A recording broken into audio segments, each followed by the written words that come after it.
Assalamualaikum warahmatullahi wabarakatuh. Alhamdulillah wassalatu wassalamu ala Rasulillah. Segala puji dan puja kehadirat Allah Subhanahu wa taala, juga salawat dan taslim kepada Nabi besar Muhammad sallallahu alaihi wa ala alihi wa sahbihi wasallam. Saudaraku seiman, mencintai Nabi alaihi salatu wassalam bagian daripada syariat Islam.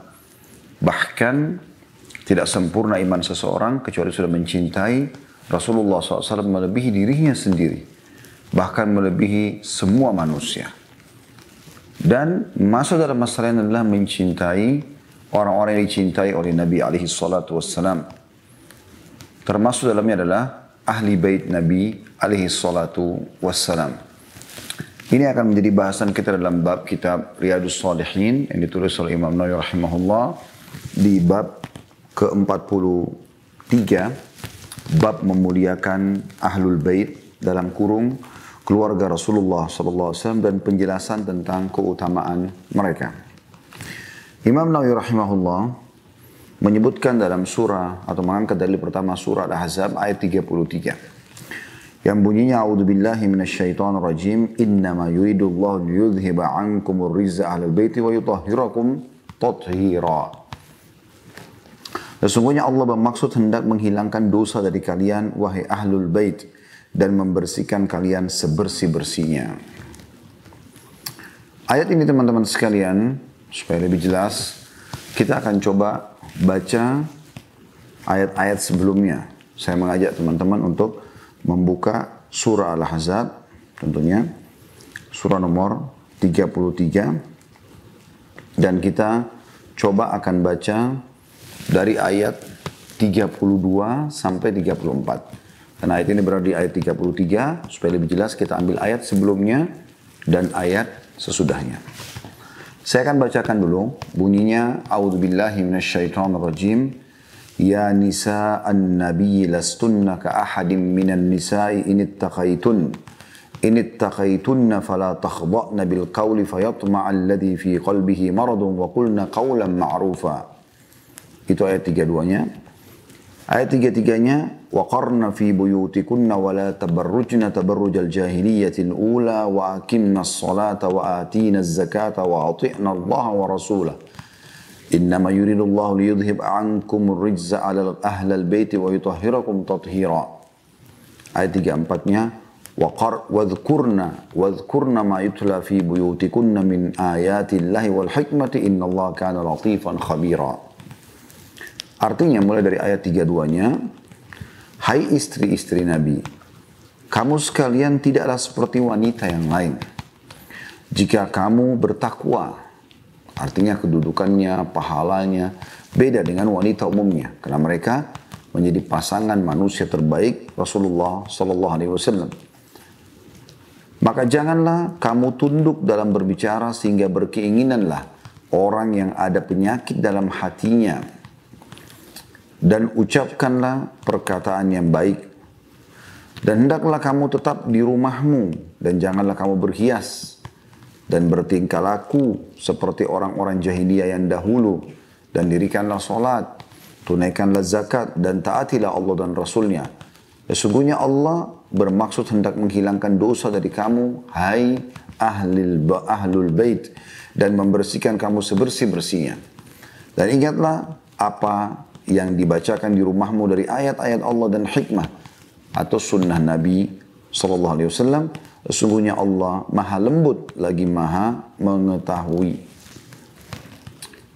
Ayat ini teman-teman sekalian, 3 ayat mulai dalam surah Al-Ahzab, turun disebabkan karena istri-istri Nabi SAW atau berhubungan dengan mereka. Dan ayat ini memberikan pelajaran kepada kita bahwasanya golongan yang disinggung oleh Allah SWT dalam ayat ini sebagai ahlul bait adalah para istri Nabi. Dan sekaligus menjadi pelajaran bagi semua umat Islam, siapapun yang sudah berstatus istri, maka dikatakan keluarga.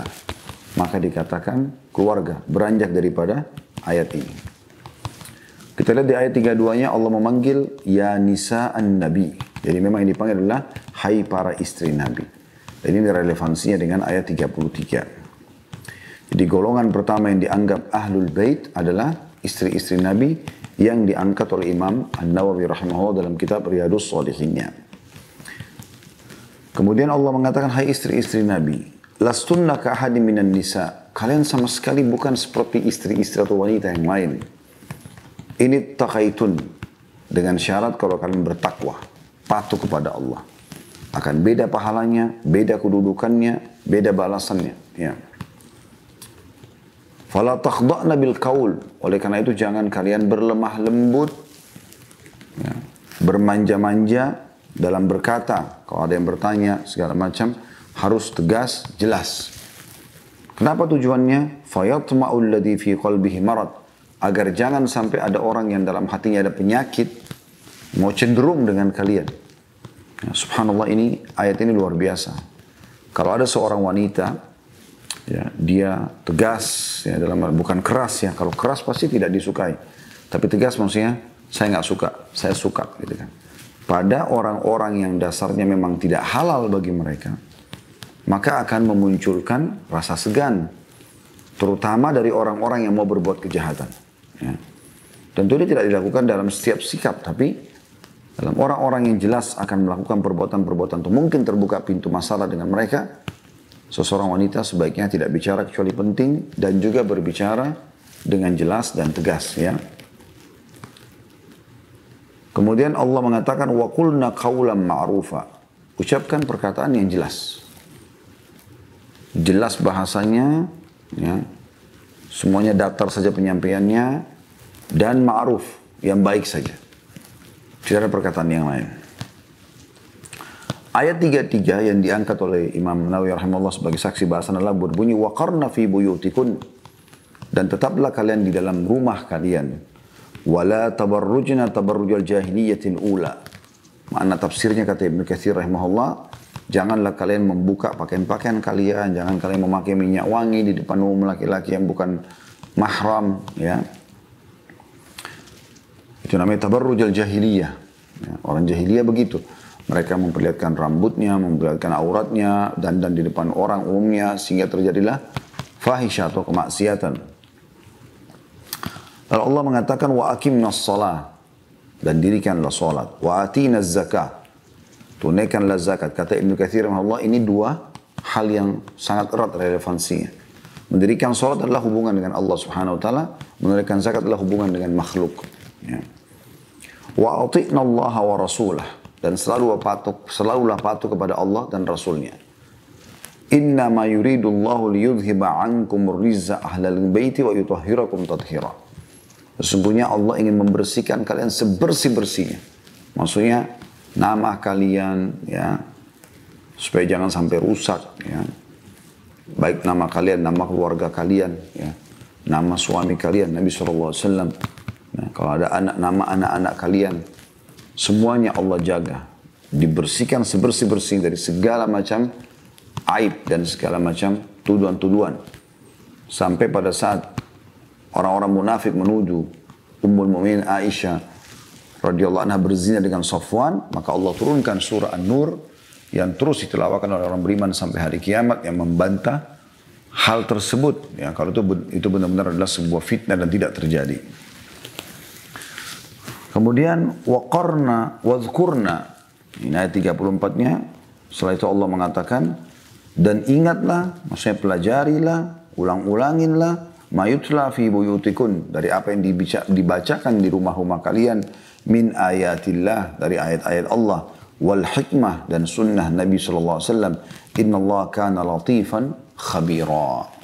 Innallaha kana latifan khabira. Jadi ayat ini jelas turun kepada istri-istri Nabi alaihi salatu wassalam. Dan di sini tentunya teman-teman sekalian sekaligus ada bantahan bagi orang yang menganggap para istri Nabi tidak masuk dalam ahlul bait. Ya, karena jelas ayat ini turun kepada mereka. Ya. Ibnu Katsir berkata, pada saat menjelaskan surah Al-Ahzab ayat 33 tadi, innama yuridullahu liyudhhiba ankum ar-rizza ahlal baiti wa yutahhirakum tathira. Sesungguhnya Allah bermaksud hendak menghilangkan dosa dari kamu, hai ahlul bait, penghuni rumah maksudnya, ya. Maksudnya rumah Nabi SAW, dan membersihkan kamu sebersih-bersihnya. Boleh mengatakan teks ayat ini dengan jelas memasukkan istri-istri Nabi SAW ke dalam pengertian Ahlul Bait. Karena mereka lah yang menjadi latar belakang turunnya ayat ini. Subjek yang melatar belakangi turunnya suatu ayat sudah jelas termasuk di dalamnya sebagai suatu hal yang tidak dapat dipungkiri lagi. Tetapi pengertiannya ada kalanya menyangkut subjek belaka atau beserta yang lainnya menurut pendapat yang sahih. Ibnu Jarir telah meriwayatkan dari Ikrimah bahwa ia pernah berseru di pasar sehubungan dengan makna firman Allah Subhanahu wa taala. Sesungguhnya Allah bermaksud hendak menghilangkan dosa dari kamu hai Ahlul Bait dan membersihkan kamu sebersih-bersihnya, Al-Ahzab 33, bahwa ayat ini secara khusus diturunkan berkenaan dengan istri-istri Nabi SAW. Hal yang sama dinyatakan juga oleh Ibnu Abi Hatim rahimahumullah semuanya. Ia mengatakan telah menceritakan kepada kami Ali bin Harb al-Mausuli telah menceritakan kepada kami Husain bin Ibnu Waqid dari Yazid an-Nahwi dari Ikrimah dari Ibnu Abbas radhiyallahu anhu sehubungan dengan makna firman Allah, sungguhnya Allah bermaksud hendak menghilangkan dosa dari kamu hai Ahlul Bait, Al-Ahzab 33, bahwa Ibnu Abbas berkata ayat ini diturunkan berkenaan dengan istri-istri Nabi secara khusus. Ikrimah mengatakan barang siapa yang ingin bermubahalah atau melawan dengan sumpah denganku, ya, mubahalah itu kayak siapa yang benar siapa yang salah nih, tapi atas nama Allah, ya. Bahkan mubahalah itu bisa bermakna akan diturunkan laknat bagi orang yang salah gitu kan. Jadi Ikrimah berani mengatakan itu bermubahalah karena dia dengarkan langsung dari Ibnu Abbas radhiyallahu anhuma. Dia mengatakan barang siapa ingin bermubahalah atau bersumpah denganku, aku akan layani.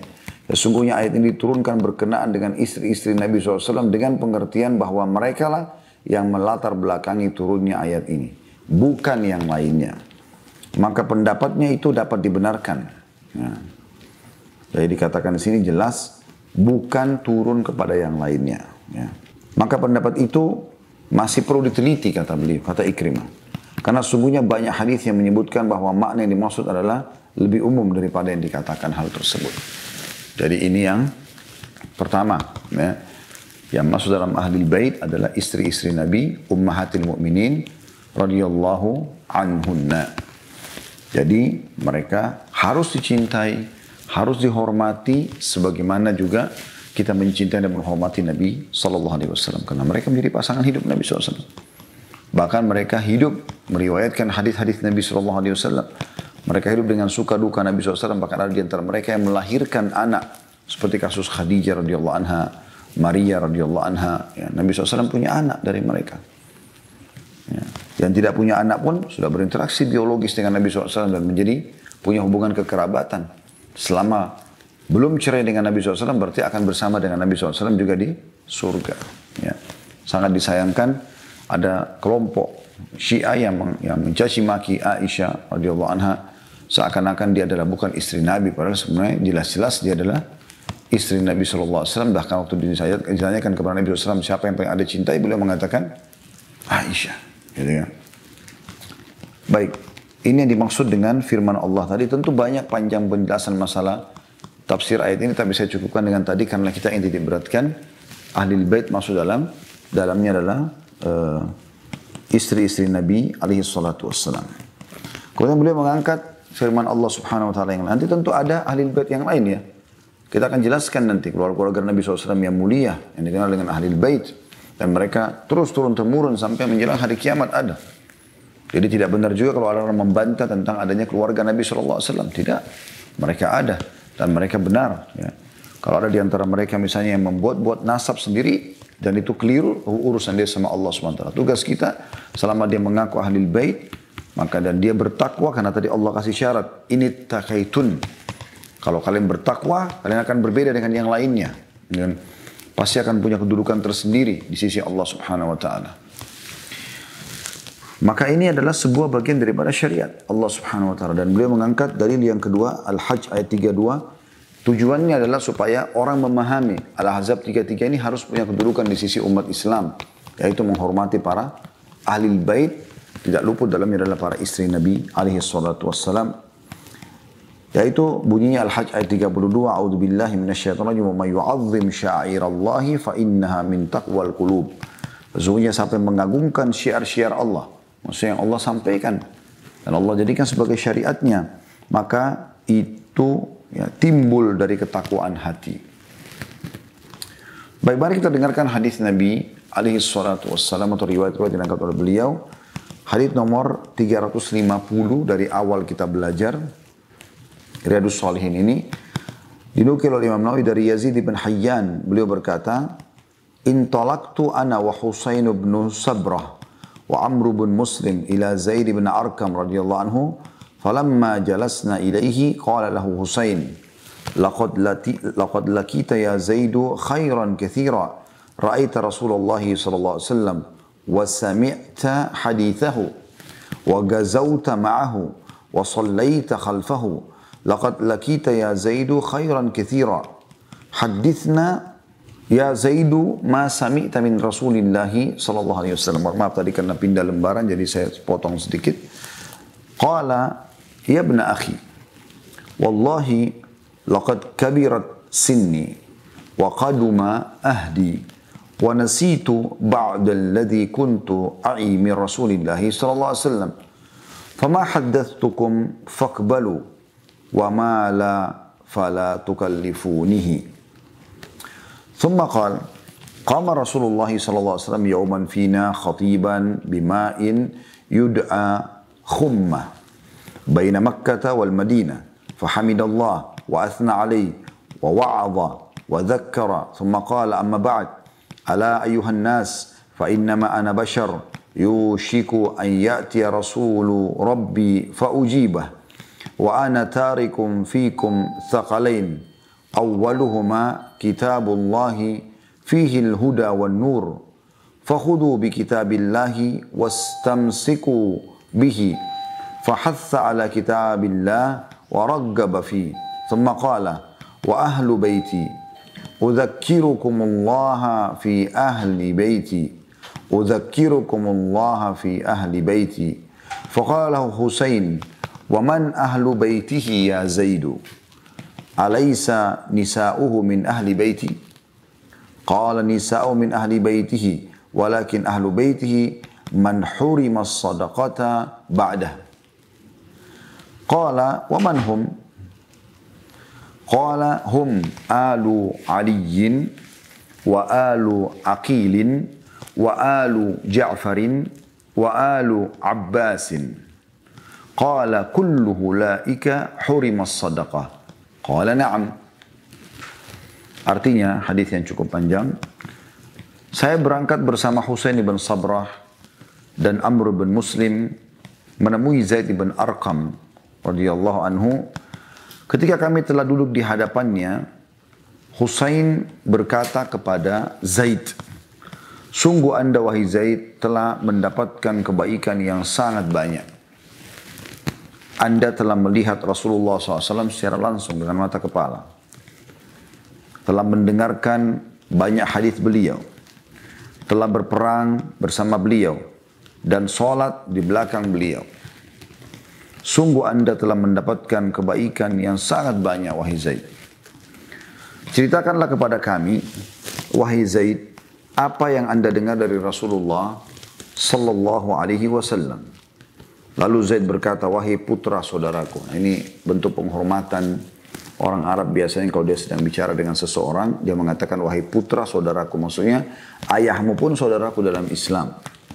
"Wahai putra saudaraku, demi Allah, usiaku telah lanjut. Aku sudah tua sekarang. Masa hidupku dengan Rasulullah SAW telah lama berlalu. Dan aku pun telah lupa sebagian yang dulu aku ingat dari Rasulullah SAW. Terimalah apa yang aku ceritakan kepada kalian dan apa yang tidak aku ceritakan karena lupa, maka janganlah memaksaku menceritakannya." Kemudian dia berkata, pada suatu hari Rasulullah SAW berdiri khutbah di tengah-tengah kami di sebuah sumber mata air yang bernama Khum. Jadi ada disebutkan di situ footnote ya, saya bacakan langsung nomor 339. Khum dengan kha bertitik di dhamma dan mim ditasydid, nama sebuah danau yang masyhur dinisbatkan kepada hutannya yang biasa disebut dengan Ghadir Khum. terletak antara Mekah dan Madinah. Beliau memuji Allah subhanahu wa ta'ala, menyanjung-nyanjungnya, menasihati dan memberi peringatan. Kemudian beliau bersabda, amma ba'd, ingatlah wahai manusia, sesungguhnya aku ini hanyalah seorang manusia. Tidak lama lagi utusan Robku akan datang kepadaku. Maksudnya malaikat maut. Dan aku pasti menyambutnya. Ya, kata Nabi SAW. Aku meninggalkan di tengah kalian dua perkara yang agung. Yang pertama adalah kitab Allah. Di dalamnya ada petunjuk dan cahaya. Maka ambillah kitab Allah dan berpegang teguhlah kepadanya. Beliau mendorong dan menganjurkan, memotivasi untuk mengikuti kitab Allah. Kemudian beliau sallallahu alaihi wasallam bersabda, dan keluargaku, aku peringatkan kalian takutlah kepada Allah dalam hal ahlul bait atau keluargaku. Aku peringatkan kalian takutlah kepada Allah dalam ahlul bait atau keluargaku. Maka Husain bertanya kepada Zaid. Tadi hadis Nabi sudah selesai. Sekarang Husain yang tabi'in bertanya kepada sahabat Zaid bin Arqam radhiyallahu anhu. Siapakah ahli bait Rasulullah SAW? Bukankah istri-istrinya termasuk ahli bait? Kata Zaid, istri-istri beliau termasuk ahli bait. Akan tetapi, ahlul bait juga termasuk dalamnya adalah orang-orang yang diharamkan memakan sedekah sesudahnya. Maksudnya sesudah meninggalnya Nabi SAW. Husain bertanya, siapakah mereka? Maka Zaid berkata, mereka adalah keluarga Ali bin Abi Thalib. Semua keturunannya. Keluarga Aqil, saudaranya Ali, semua keturunannya. Keluarga Ja'far bin Abi Thalib, semua dengan keturunannya. Dan keluarga Abbas, paman Nabi SAW radhiyallahu anhum ajma'in.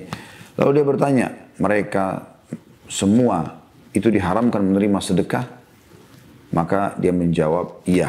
Diriwayatkan oleh Imam Muslim. Dalam satu riwayat yang lain, saya bacakan dulu. Di bawahnya, ala wa inni tarikum fikum thaqalaini ahaduhuma kitabullahi wa huwa hablullahi wa man ittaba'ahu kana 'alal huda wa man tarakahu kana 'ala dhalalah. Yang artinya, ingatlah sesungguhnya aku meninggalkan di tengah-tengah kalian dua perkara agung. Yang pertama adalah kitab Allah, yaitu tali agama Allah.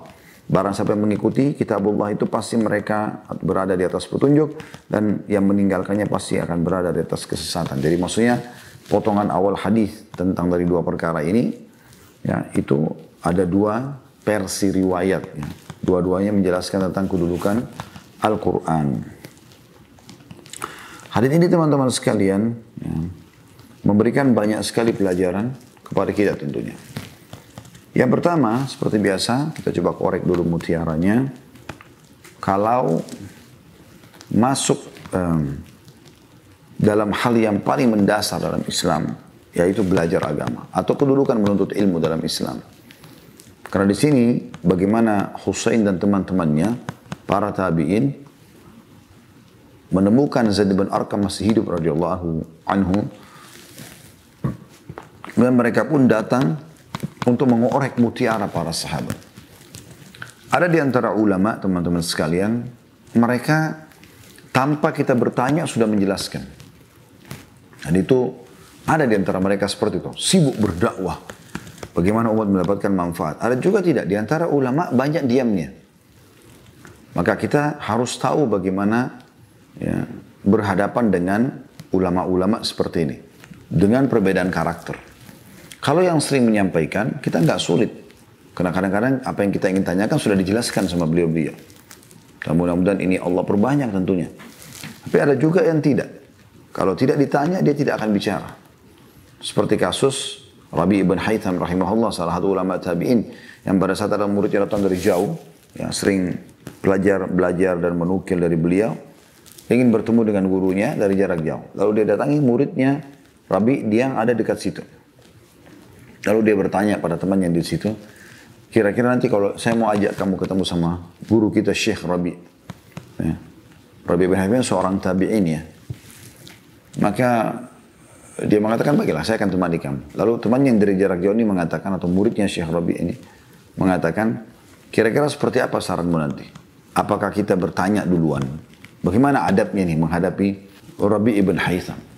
Apakah kita bertanya atau kita biarkan beliau yang menjelaskan? Ya. Maka kata temannya yang di satu kota sama Rabi, demi Allah kalau kau duduk setahun di depan Rabi ibn Haytham dan kau tidak bertanya, maka dia tidak akan pernah bicara denganmu. Artinya memang ada tipologi ulama seperti ini. Maka kita harus mengorek, bertanya, baru kemudian keluar mutiara-mutiara ilmu itu. Ya. Nah, di sini dicontohkan oleh Husain dan teman-temannya, rahimahullah, bagaimana mereka mengejar dari Zaid bin Arqam, apalagi nih sisa-sisa sahabat yang masih hidup pada saat itu, supaya menjelaskan dengan cara membahasakan, sungguhnya Anda sangat beruntung mendapatkan banyak kebaikan. Anda pernah melihat Nabi SAW, Anda pernah sholat bersamanya, Anda pernah berjihad bersamanya, Anda pernah interaksi secara langsung. Yang kami minta adalah sampaikan kepada kami apa yang Anda ketahui. Jadi ini yang pertama kita ambil adalah bagaimana atau pentingnya menuntut ilmu dan bagaimana seorang menuntut ilmu harus bijak dalam memilih ya, cara yang tepat untuk berhadapan dengan gurunya. Kemudian yang kedua adalah penjelasan tentang inti bahasan kita. Ya, ada dua perkara yang Nabi SAW mengingatkan kepada kita. Kata beliau di sini hadisnya, aku meninggalkan kepada kalian dua perkara agung. Lalu beliau rincikan yang pertama adalah berpegang teguh pada Al-Quran. Ya. Ini hal yang mendasar sekali. Setiap muslim dan muslimah bukan memiliki pilihan untuk mempelajari Al-Quran. Baik huruf hijaiyahnya, bacaannya semuanya. Kemudian hafal, kemudian mentadaburi, kemudian menghafal, kemudian baru mengamalkan. Ini bukan pilihan, tapi keharusan. Kewajiban setiap muslim mempelajari Al-Quran. Karena di situ sumber syariat Allah Subhanahu Wa Taala. Siapa menjadikan Al-Quran sebagai pedomannya, panduan hidupnya, maka dia akan selamat. Itulah yang dijaminkan oleh Nabi SAW. Dalam riwayat lain, aku meninggalkan kepada kalian dua perkara yang kalau kalian berpegang teguh pada keduanya, kalian tidak akan pernah sesat selamanya. Kitabullah dan sunnahku. Dan kalau kita mau bicara tentang Al-Quran, panjang sekali bahasanya. Insya Allah nanti tidak ada halangan, akan ada bab khusus keutamaan membaca Al-Quran di dalam Riyadhus Shalihin ini.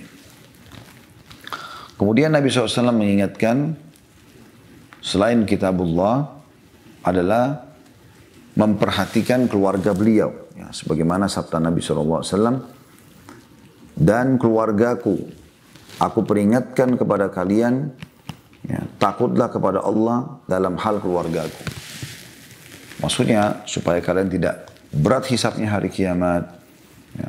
Kalian perhatikan juga keluargaku. Karena mereka Allah sudah takdirkan punya jalur nasab dari aku.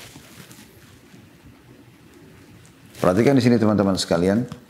Nabi SAW menganjurkan mengikuti Al-Quran. Dan dianjurkan untuk menjaga ahli bait. Jadi ada instruksi yang ya, di sini disuruh mengamalkan isi Al-Quran semua. Di sini disuruh menjaga ahli bait. Ya, banyak orang kadang-kadang menafsirkan ini mengatakan mengikuti ahli bait. Ya. Sebenarnya di sini adalah bagaimana memperhatikan secara khusus. Bagaimana mereka diberikan perhatian secara khusus. Ya. Umar bin Khattab radhiyallahu anhu, beliau pernah menikah di akhir hidupnya dengan Ummu Kalthum radhiyallahu anha, anak daripada Ali bin Abi Thalib, adiknya Hasan dan Husain radhiyallahu anhum ajma'in. Kemudian itu ditanya, kenapa Anda menikah dengan anaknya Ali? Maka dia mengatakan, karena saya ingin punya hubungan langsung dengan Nabi alaihi salatu wassalam. Punya hubungan nasab, punya hubungan keturunan. Gitu kan? Karena itu sebuah kemuliaan. Menikah dengan keluarga Nabi alaihi salatu wassalam. Gitu kan? Jadi Umar bin Khattab adalah mertua Nabi. Sehingga anaknya Umar, Hafsah, menjadi ahli bait Nabi. Gitu kan? Dan Umar ingin menyempurnakan itu dengan cara menikah dengan cucu Nabi. Padahal dia mertua Nabi. Dari Ali bin Abi Thalib. Dan Ali bin Abi Thalib adalah anak mantu Nabi. Jadi ini selang-seling ya. Umar bin Khattab mertua Nabi, Ali bin Abi Thalib adalah anak mantu Nabi. Tapi Umar bin Khattab yang mertua Nabi adalah anak mantunya Ali. Yang menikah dengan cucu Nabi alaihi salatu wassalam. Ya. Ini sebuah jalur nasab yang luar biasa terkait satu sama yang lainnya. Dan ini juga menandakan memang istri adalah ahlul bait. Karena Umar tidak harus punya keturunan dari Ummu Kalsum lalu mengatakan punya hubungan kekerabatan. Seperti itu. Dan di sini yang dimaksud dengan bertakwalah kepada Allah pada keluarga, artinya perhatikan mereka. Jangan, bisa masuk dalam mana, jangan sampai ada mereka di antara mereka kelaparan, jangan sampai ada mereka yang terbengkalai, jangan di antara mereka yang tersesatkan, tidak diingatkan. Ya. Dan ini subhanallah, saya berharap seluruh ahli bait Nabi harusnya di saf-saf depan dalam mempertahankan sunnah-sunnah kakek kalian. Kami berada di belakang untuk mendorong semua itu. Kadang-kadang sedih hati ini kalau mendapatkan ada dari turunan ahli bait justru menjadi kelompok Syiah yang ikut mencaci maki neneknya sendiri, yaitu Aisyah. Kenapa kita katakan neneknya? Karena istri kakeknya. Nabi SAW adalah kakek. Mencaci maki ya, Hafsah yang juga sama nenek dia, istri Nabi SAW, dan tidak diceraikan atau tetap sempat diceraikan Hafsah, kemudian kembali lagi rujuk dan sampai meninggal tetap status istri. Berarti akan dalam Islam selama status istri akan bersama sampai di surga. Begitu juga dengan Abu Bakar sama Umar radhiyallahu anhu, dicaci maki oleh orang-orang Syiah, semoga Allah berikan hidayah pada mertua Nabi. Sekarang pertanyaan sederhana teman-teman, apakah Anda mau dicaci maki mertua Anda? Kalau mertua Anda tidak ada salahnya, tidak ada apa, ngapain mau dicaci maki? Ya? Mencaci maki mertua, mencaci maki istri, sama mencaci maki. Misalnya ada orang caci maki, naudzubillah, istri saya atau mertua saya, sama dengan mencaci maki saya sebenarnya. Berarti saya seakan-akan salah memilih istri, salah memilih mertua. Dan Rasulullah SAW manusia mulia tidak mungkin salah dalam memilih itu. Maka harus hati-hati. Ada pernah teman saya berbicara dengan seseorang yang mengikuti, menganut pemahaman Syiah. Semoga Allah berikan hidayah. Kita bukan ya, membenci orangnya, tapi menegur dan membenci pemahamannya yang keliru. Semoga Allah berikan hidayah. Kita berharap umat Islam lepas daripada pemahaman ini. Dia dengan bangganya pemahamannya dalam mencaci maki para sahabat, termasuk adalah mertua Nabi dan istri Nabi ridwanullahi alaihim. Maka sahabatnya saya ini kebetulan juga dari keturunan Nabi SAW menanyakan kepada temannya itu. Dia mengatakan, bagaimana kabar istri ente? Dia mengatakan baik. Ditanya lagi, bagaimana mertua ente? Dia bilang baik. Ini kebetulan dia cerita sendiri sama saya.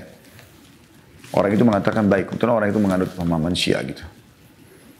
Terus kemudian tiba-tiba dia mengatakan, karena dua-dua dari ahli bait, yang teman saya ini kebetulan ahli sunnah, dia mengatakan, kalau begitu, ente lebih mulia daripada Nabi SAW.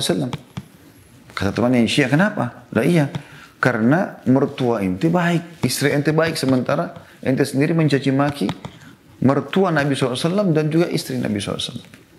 Maka orang itu tiba-tiba terdiam.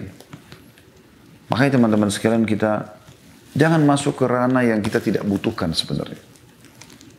Seperti contoh apa yang terjadi presiden di antara para sahabat. Apa kata Imam Syafi'i rahimahullah? Imam Syafi'i dari turunan Nabi SAW. Manusia mulia, ulama umat ini. Beliau pada saat ditanya oleh sebagian orang yang memang sengaja ingin mengorek, ini kira-kira pendapatnya beliau apa nih karena ingin disebarluaskan. Bagaimana pendapat Anda tentang apa yang terjadi antara Ali dan Muawiyah radhiyallahu anhuma? Ali jelas ahli bait Nabi SAW. Muawiyah masih dari keluarga Quraisy, walaupun bukan langsung keluarga Nabi SAW. Tapi Muawiyah bin Abi Sufyan radhiyallahu anhu ini semua adalah hubungannya dengan Quraisy dan akhirnya ketemu dengan jalur nasab Nabi SAW. Maka kata Imam Syafi'i rahimahullah, bacalah, tilka ummatun qad khalat.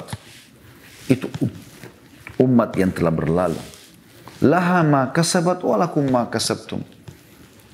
Kalian mendapatkan apa yang mereka mendapatkan apa yang telah mereka lakukan. Kalau kebaikan mereka dikasih pahala, kalau keburukan mereka sudah dihukum. Dan kalian juga akan mendapatkan apa yang kalian lakukan. Wala tusaluna ma kanu ya'malun. Dan tidak perlu tanyakan apa yang sudah mereka kerjakan. Allah ulangi 2 kali ini. Ya, Anda bisa lihat ini, saya coba cek kembali ya. Seingat saya dia ada di surah Al-Baqarah ayat 134 dan juga ayat 141. Ya, 2 kali Allah Subhanahu wa taala ulangi itu. Dan Imam Syafi'i rahimahullah beristidlal berdalil dengan ayat ini untuk tidak perlu lagi repot-repot membahas sesuatu yang sudah berlalu. Karena Allah lebih tahu. Cukuplah orang-orang di zaman itu sempat terkena fitnah. Sebagian salaf mengatakan, Allah telah menyelamatkan pedang-pedang kita di saat itu. Kita nggak hidup. Kalau kita hidup, kita nggak tahu kita harus ikut siapa. Maka kenapa sekarang kita libatkan lisan-lisan kita? Harusnya kita lebih hati-hati. Kemudian teman-teman sekalian, kita kembali ke bahasan tadi. Nabi SAW menyuruh untuk menghormati Ahlul Bait. Perhatikan mereka secara khusus. Kalau ada di antara mereka yang butuh bantuan, berilah mereka. Ya. Lunasi utangnya. Ingatkan kalau dia salah. Berikan perhatian khusus. Boleh. Tapi ingat, di sini dikatakan dalam riwayat ini, mereka nggak boleh terima sedekah. Jadi kita memberikan mereka hadiah. Beda. Nabi SAW tidak makan sedekah, tapi beliau menerima hadiah. Jadi kepada Ahlul Bait kita tidak mengatakan dia adalah sedekah. Kita memberikan kepada mereka hadiah. Ya. Kemudian juga dirincikan siapa Ahlul Bait selain istri-istri Nabi SAW. Disebutkan dari sini 4 keluarga besar, keturunan mereka. Oleh Zaid bin Arqam radhiyallahu anhu. Beliau mengatakan yang pertama adalah keluarganya Ali bin Abi Thalib. Ali, Fatimah, Hasan, Husain, Ummu Kalthum, dan semua turunannya ke bawah. Ya. Semuanya tidak terkecuali. Sampai hari kiamat. Mereka ada Ahlul Bait. Begitu juga dengan turunannya Aqil. Tentu ini teman-teman Ahlul Bait sudah punya nasabnya. Ya. Kemudian keluarga Ja'far. Saudara-saudara Ali semua ini radhiyallahu anhum ajma'in. Kemudian keluarga Abbas. Ya. Kalau keluarga Ali, keluarga Ja'far, keluarga Aqil, ini lingkupnya luas sebenarnya. Tapi keturunan mereka. Kalau bicara keluarga Abbas, maka akan lebih luas lagi. Radhiyallahu anhu ajma'in. Karena Abbas paman Nabi SAW. Sementara yang tadi itu adalah sepupu-sepupu Nabi alaihi salatu wassalam. Ya. Maka kita sudah seharusnya menjalankan ini. Bertakwa kepada Allah SWT pada mereka. Tapi ingat teman-teman, tidak boleh gulu. Gulu artinya terlalu berlebihan. Sehingga memposisikan mereka lebih daripada kedudukannya. Kenapa saya katakan ini? Karena Nabi SAW sendiri mengatakan, La tatrudni kama atratin Nasara ibnu Maryam. Jangan kalian memuji-mujiku melampaui batas. Sebagaimana Nasara, orang-orang Nasrani, ya, orang Kristen, memuji-muji Isa. Innama ana Abdullah wa Rasul. Sungguhnya aku adalah hamba Allah dan Rasulnya. Faqulu Abdullah wa Rasul. Maka katakanlah aku adalah hamba Allah dan Rasulnya. Yang paling baik contoh sini adalah bagaimana para salafus salih dari sahabat ridwanullah yang bermuamalah dengan Nabi SAW. Mereka menghormati Nabi SAW, memenuhi semua kebutuhan Nabi, berkorban buat Nabi. Keluarga Nabi SAW pernah Ali dan Hasan, Fatimah dan Ali radhiyallahu anhum tinggal rumah cukup jauh dari luar dari Masjid Nabawi, kemudian ya mereka berharap bisa tinggal dekat rumah Nabi SAW. Dan ada sahabat langsung orang Ansar menghadiahkan rumahnya. Supaya Fatimah dan Ali radhiyallahu anhum dekat dengan Nabi SAW. Itu hal yang kemuliaan dan ini sudah kita jelaskan dalam serial para sahabat. Jadi yang terbaik adalah mengikuti bagaimana para sahabat ridwanul alaihim bermuamalah dengan Nabi SAW dan Ahlul Baitnya. Supaya kita tidak keliru. Karena kalau kita kembangkan sendiri akan seperti kasus beberapa pihak di zaman kita sekarang. Berlebihan yang akhirnya membuat dia gulu. Ini tidak boleh. Ya. Maka ada batasan-batasan yang harus kita ketahui, tapi tetap ingat memuliakan dan bertakwa kepada Allah. Artinya ini bagian daripada ibadah kalau kita berbuat baik sama mereka. Dan ini juga sekaligus membantah orang-orang yang mengatakan tidak ada turunan Nabi SAW. Ini kedustaan besar. Bagaimana bisa tidak ada keturunan Nabi SAW? Bukankah Nabi SAW menceritakan tentang Imam Mahdi akan keluar nanti di akhir zaman? Beliau mengatakan dalam hadis yang jelas hasan dan disahihkan bahkan oleh sebagian ulama, akan keluar nanti dari Madinah orang dari keturunanku. Nabi SAW sebutkan itu. Namanya seperti namaku, Muhammad bin Abdullah. Fisiknya para sahabatnya seperti fisikku, kata Nabi SAW. Sama, kita lihat nanti Imam Mahdi sama dengan beliau, sama dengan Nabi SAW.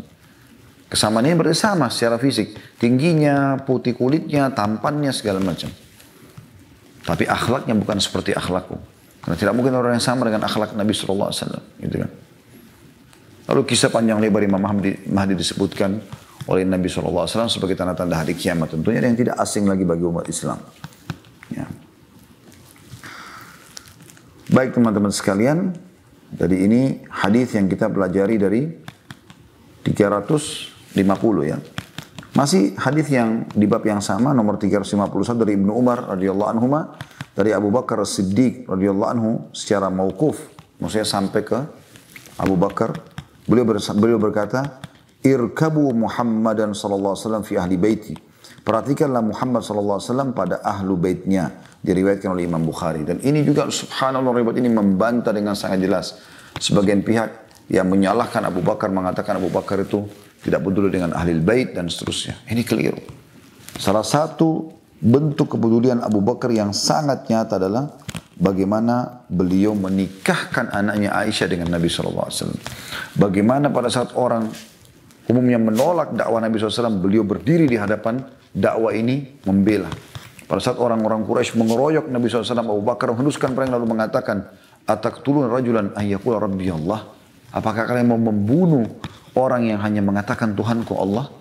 Lalu beliau berusaha melepaskan Nabi SAW dari keroyokan orang-orang Quraisy. Ya.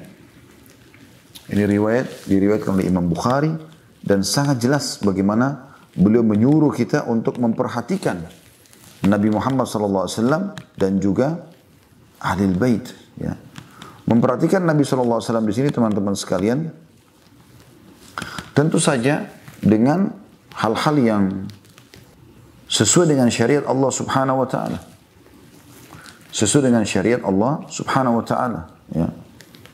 Dan syariat Allah Subhanahu Wa Taala yaitu memenuhi kebutuhan mereka, memberikan perhatian khusus pada mereka, menjenguk kalau mereka sakit, membantu kalau mereka butuh, sering memberikan hadiah pada mereka, ya, mendukung mereka, menyokong mereka untuk menjadi pemimpin di saat memang mereka tepat, ya, diposisikan seperti itu. Tapi ingat tadi syaratnya ini takaitun, kalau mereka bertakwa kepada Allah Subhanahu Wa Taala. Dan ini jangan disalahgunakan karena ada orang menyalahgunakan. Karena mentang-mentang dia turunan Nabi SAW, kemudian dia menyalahgunakan untuk melakukan perbuatan-perbuatan yang dianggap harus diikuti, padahal sebenarnya salah.